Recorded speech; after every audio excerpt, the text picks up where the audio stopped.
Hello. Okay, so this is our first read aloud that is part of our mythology unit. I'm going to show you, we're going to be reading this book. It's called Greek Myths, Volume 1, and I will show you the pictures as we go.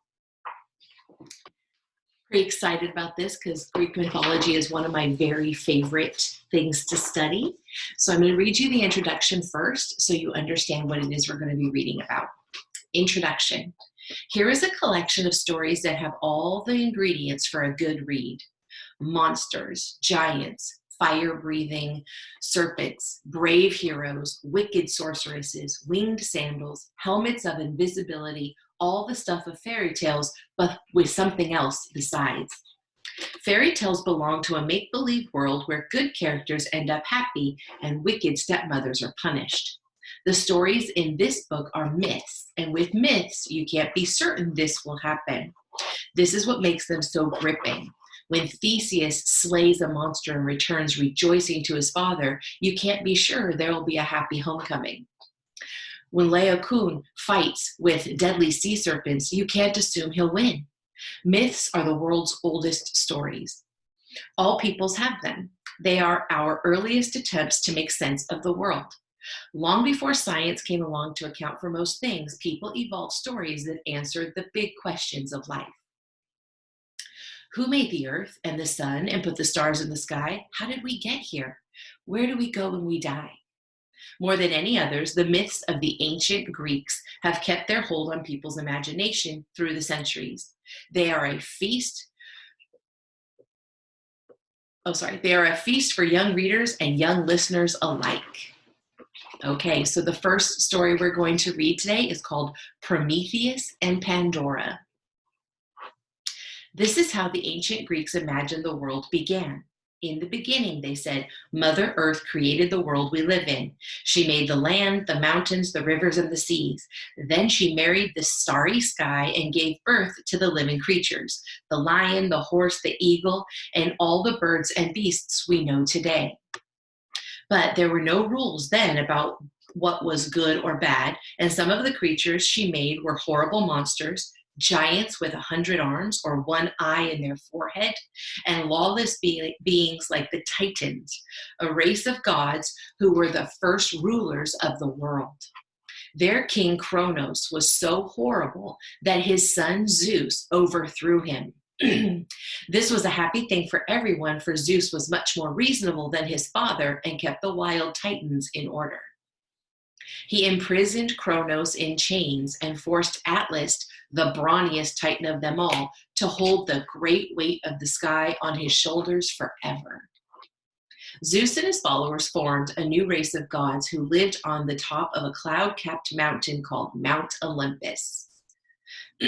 From his palace high above the clouds, Zeus kept a stern eye on what went on below. He was not at all pleased when he saw that the Titans were befriending some new arrivals on Earth, poor, weak creatures known as human beings.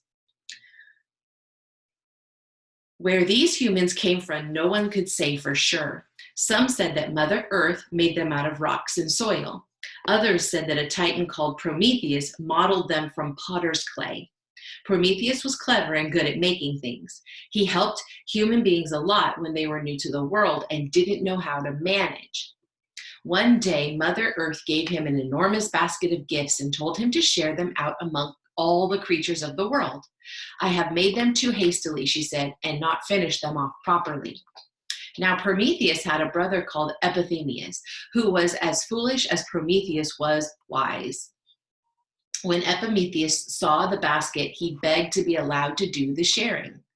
No, you can't, said Prometheus. You'll make a mess of it.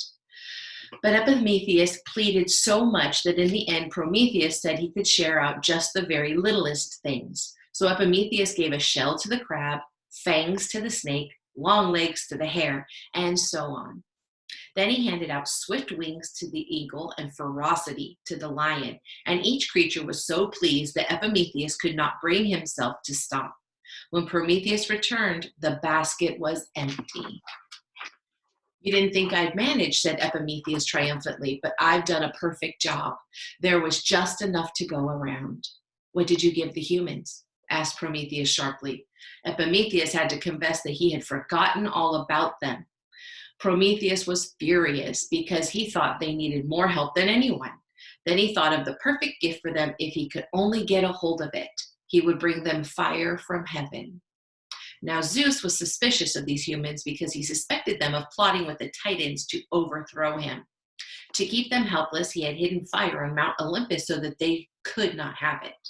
Prometheus climbed Olympus secretly and stole a glowing ember from the hearth of the fire god. He smuggled it out in the hollow of a fennel plant and used it to light a fire on earth. This was the best gift possible, for with firemen had light and warmth and could forge iron tools to build houses and to plow the land. They could make weapons too, arrow tips and sharp-bladed swords. But Zeus was angry and planned on revenge. He called all the gods of Mount Olympus together and said, with a kind of smile on his face, that he was planning to give men a gift that would bring them more joy than anything else on earth. Let me share this picture with you.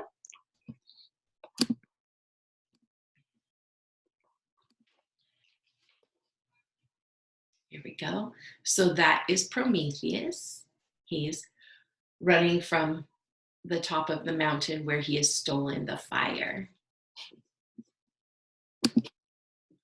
All right, let's move on. Men are lonely in the world, so I have made a companion for them, woman. He showed them the lovely creature he had created. I have done my best, he said. If each of you gives her a gift, she will be perfect. So Aphrodite, goddess of love, gave her beauty. Hermes, the god's quicksilver messenger, gave her liveliness and cunning. The Graces gave her charm. Each god gave something, and she was named Pandora, which means all gifts. Zeus then told Hermes to lead Pandora down to earth. But just as they were setting off, he called her back. This is for you, he said, and gave Pandora a box. See you never open it, he added, smiling into his beard. Hermes brought Pandora to Prometheus, but he was suspicious and refused to have anything to do with her. Soft-hearted Epimetheus said, I'll look after her. Don't, Prometheus told him. No good will come of anything from Zeus. But Epimetheus didn't listen. He took Pandora home, and the two got on well for a time. Then Pandora became restless.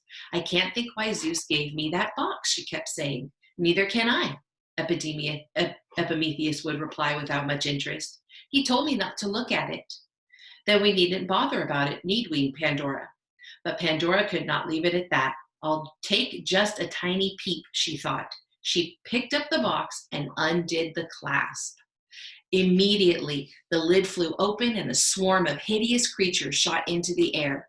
Mischiefs and misfortunes of all kinds, envy and greed and sickness and old age, famine and war, deceit, lies, fear, and ignorance. Every misery. In fact, that has troubled people's lives from that day to this.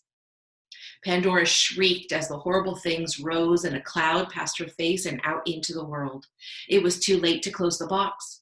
There was only one thing left in it, a tiny being that glowed with a warm light, and this too rose and followed the rest. This being was Hope.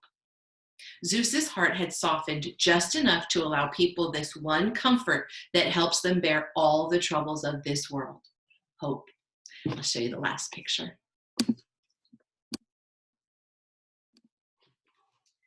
So there she is, unleashing all the horrible things into the world. So that was the Greeks' way of saying why we as humans have to deal with stuff like mischief, envy, greed, sickness, old age, famine, war, deceit, lies, fear, ignorance, death, all of those things. So that's the story of Pandora.